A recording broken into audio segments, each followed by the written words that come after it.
find the words no man wants to hear. Wait, do you know how old I am?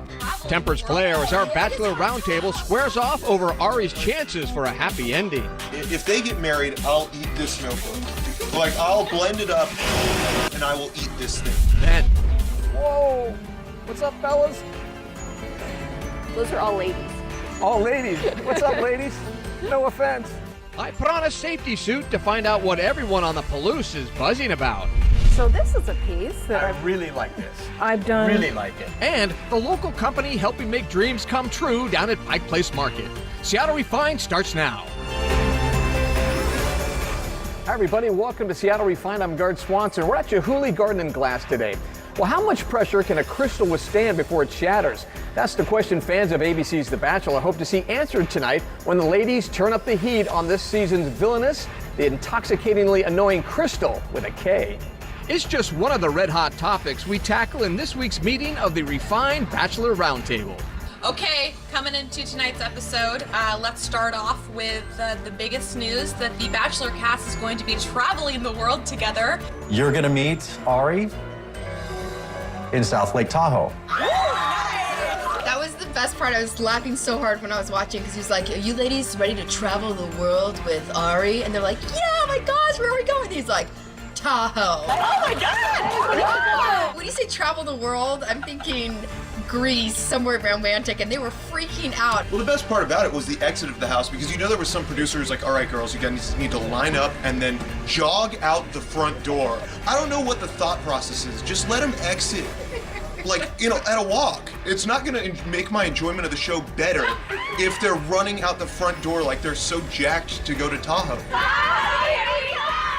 They also were like screaming from the rooftops. They're all like, Tahoe! But if you didn't notice, it was all like, Tahoe, Tahoe! Like everybody, there was no, like, it wasn't a thing.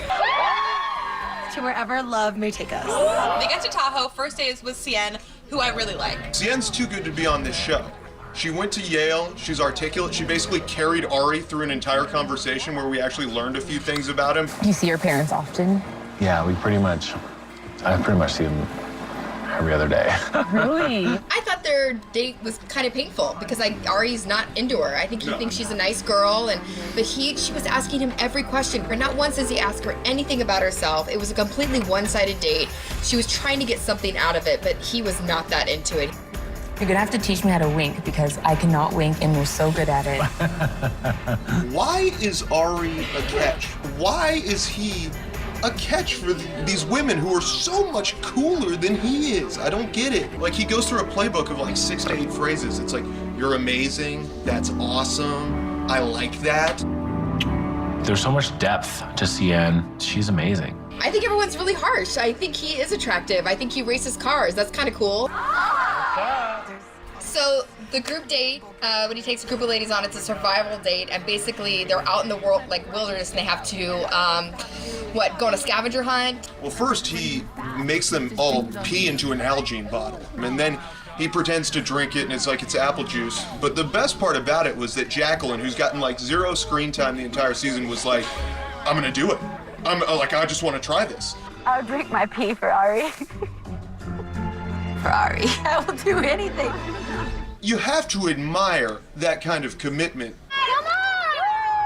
The survival date is when we finally, the insecurity of Crystal was really starting to come out. She was in the hot tub with Ari, and he puts his arm around her, and it was Tia and Carolyn, thank you. We're kind of making fun of him, mocking like, well, if you guys are gonna snuggle up, we're gonna snuggle up. You know, I was just like in the hot tub with Ari, and Caroline and Tia were sitting across, just making faces at me right in front of Ari, and you're making Ari uncomfortable.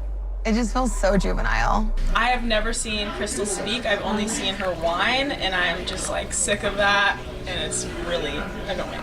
And like, I really just like, really believe in like coming from a place of love and just like pouring that into people, and like, that's why I just feel so hurt that people just be so quick to like judge me. Yeah, I'm sorry. And then Ari pulls a fast one on Crystal and gives Tia the rose after the group date. And Crystal's face was like the weirdest fake smile, awkward. It was like internal crying. Here's to amazing day so far. and to finding out more about you. We rounded out the show with what we pretty much have all been waiting for, which is one-on-one with Becca M. But they finally talked about the elephant in the room, which is her age. How old are you? I'm 22. Oh my God. 22. You're so young. I know. As a 22-year-old, I'm so surprised that she is on this show. I don't know if any of you guys picked up on this, but as soon as he found out her age, the condescension started like almost immediately. I know it's possible to love deeply at that age. Right. I just worry that you're not ready and that you need to live more life and experience other things. Because they're at two legitimately different points in their life. I mean, this guy talks about how old he is all the time. He likes to get up with the sun now and wear cardigans. To me, the age difference doesn't really bother me, so I think she's more ready than a lot of people. She seems to have a better self-awareness about her than some of the other girls who are older. If they get married, I'll eat this notebook. Like, I'll blend it up and I will eat this thing. Okay, so obviously Becca ends up getting the rose, no brainer, and then we're all ready for the cocktail party. It's right before the rose ceremony, and shocking news. No cocktail party tonight. We're gonna go right to the rose ceremony. Oh my God. And the girls freak out. Oh my God.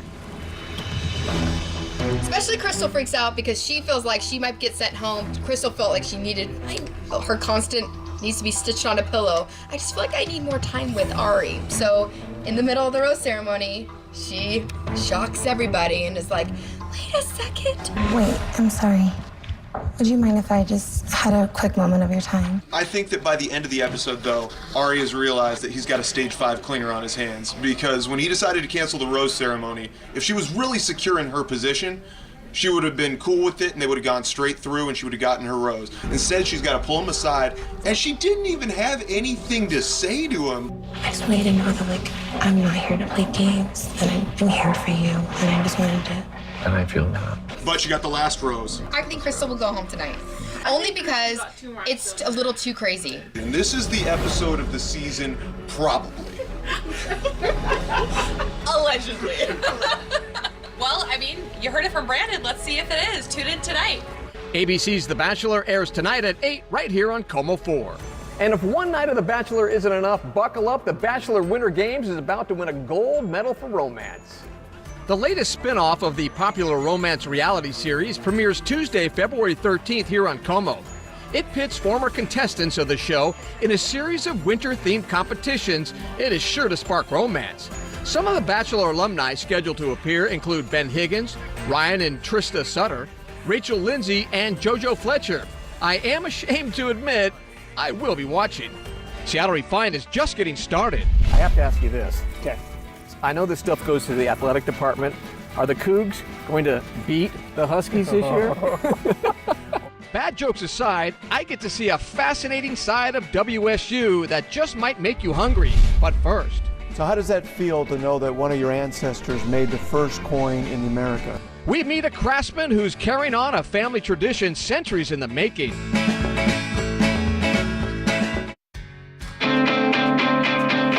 Welcome back to the show. I'm Gard Swanson. You know, a lot of us dream of starting our own business, but lack the knowledge and resources to pull it off. But one company in Seattle is changing all of that, especially for low-income entrepreneurs. It doesn't matter how large or small an idea you have, Ventures is there to help you launch your dream into a reality.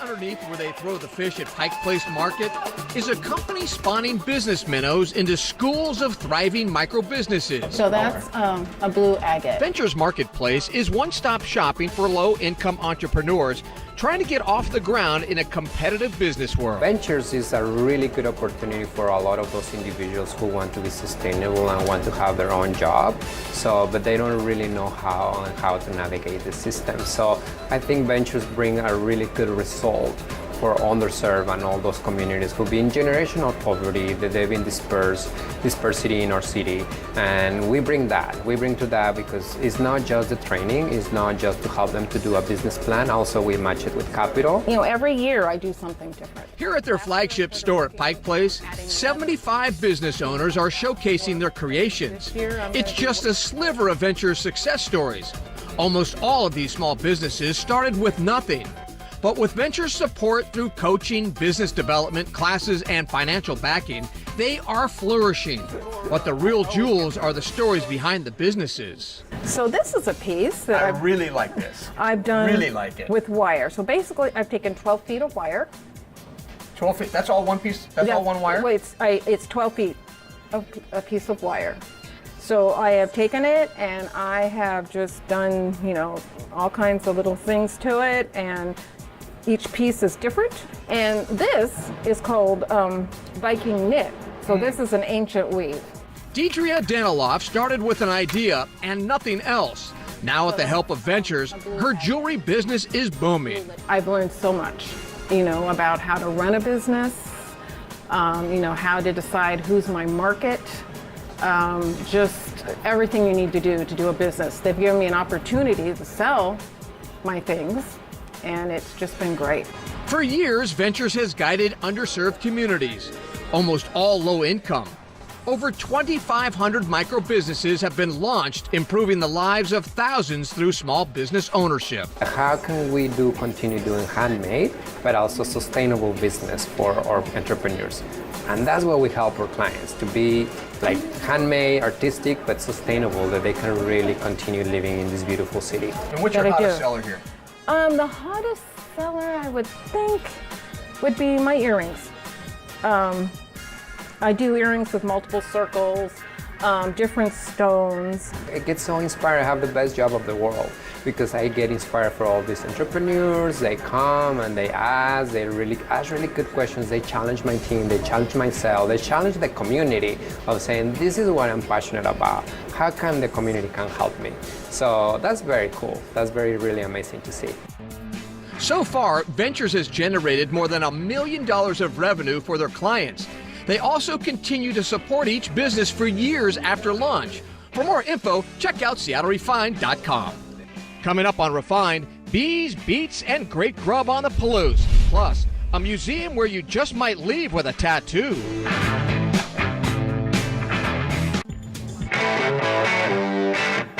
Welcome back to Refined. I'm Gard Swanson. All right, I'm going to peel back the curtain a little today and tell you a little something about my staff.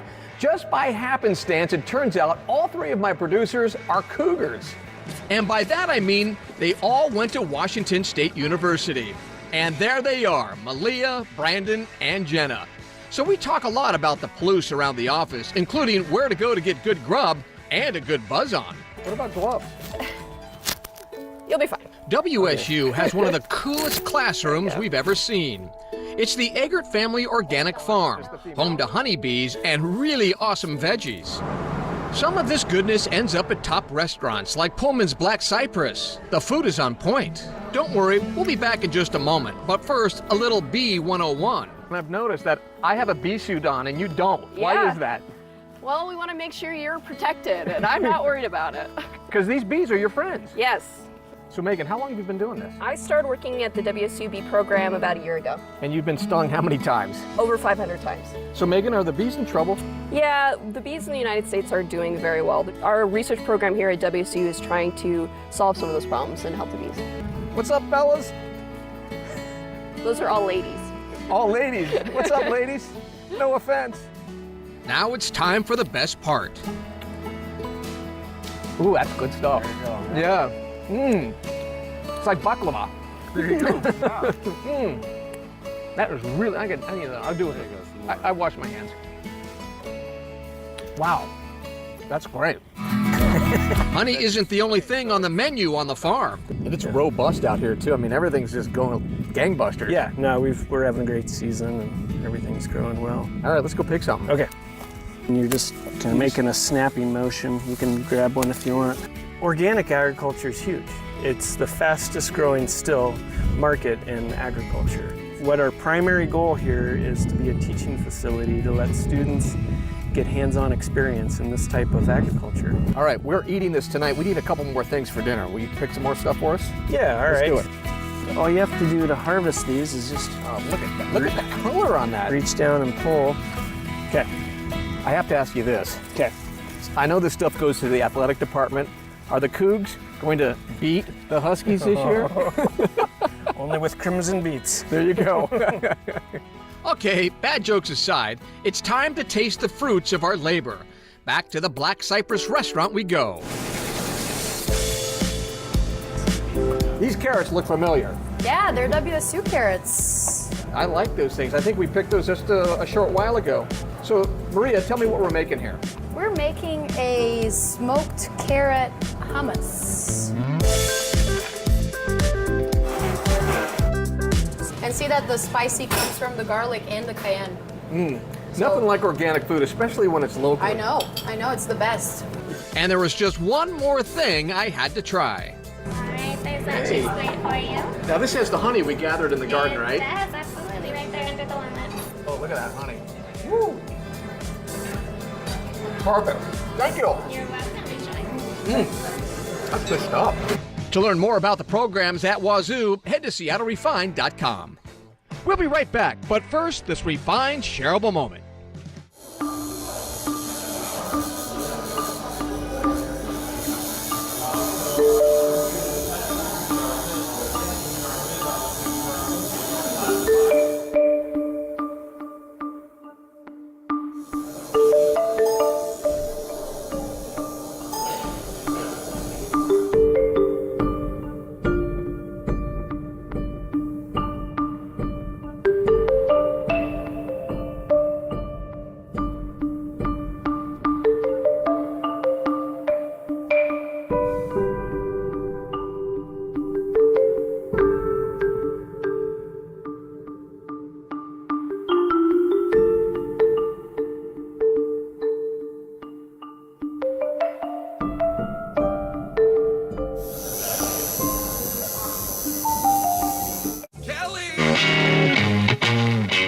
Welcome back to Refined. Many folks follow in the footsteps of their parents when it comes to choosing a career.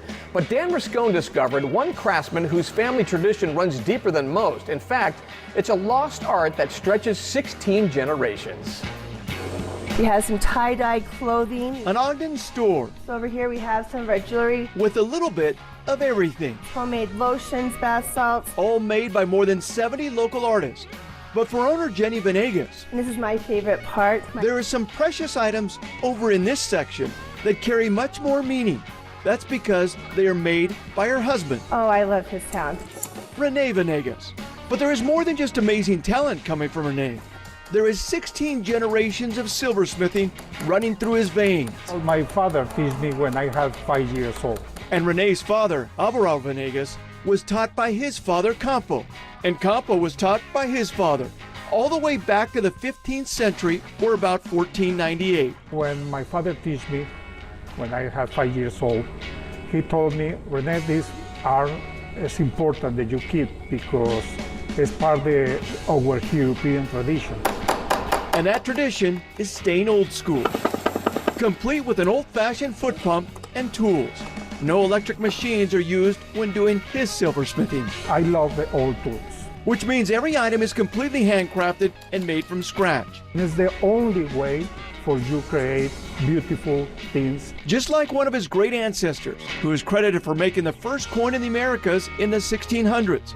This is a replica of what it looked like. So how does that feel to know that one of your ancestors made the first coin in the Americas? Oh, I feel proud, I feel happy. Rene was born and raised in Bogota, Colombia. Silversmithing was his art, but not his career. He was an attorney for the government. 12 years ago, he came to Utah to get away from the violence. And this is the reason that I moved here, for my security. Utah is where he met Jenny. The two worked together to sell his items at a variety of shows, but they wanted their own place. So last October, Jenny and a friend opened up the local Artesian Collective in downtown Ogden. Oh, we'd love it. But Rene isn't about hiding all of his trade secrets. He teaches his craft at Weaver State, carrying on his tradition handed down by his forefathers. Don't forget some old techniques that I teach, because in the future you can teach this kind of technique. All right, that's going to do it for today's show. I'm Gard Swanson. We'll see you next time right back here on Seattle Refined.